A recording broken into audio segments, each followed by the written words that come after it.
sa Maynila. Bumalik tayo ng Maynila para magluto ng botis. Ito na po. Tayo po ay nag-gigisa ng bawang. Yun na po natin ang bawang. Excuse me po.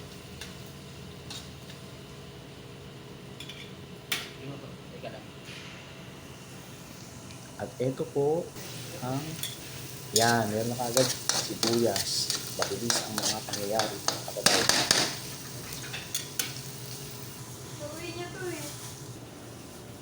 Yan po ang mga ingredients: baga, carrots, sili, siling green, labuyo, siling green, labuyo, baga. Yan, nandiyan na po ang baga.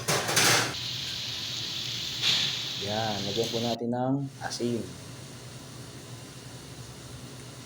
Konting toyo na may halong nor seasoning. Ayan po, nor seasoning ang ating ilalagay. Lagyan natin ng siling green. Ihalo ang carrots. Haluin, labanos, tubig.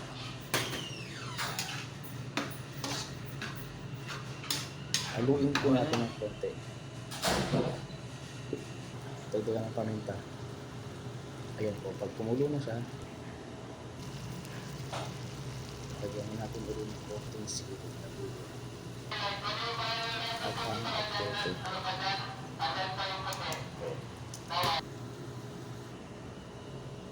Laure. Nakalimutan natin ng suka, ihalo natin sa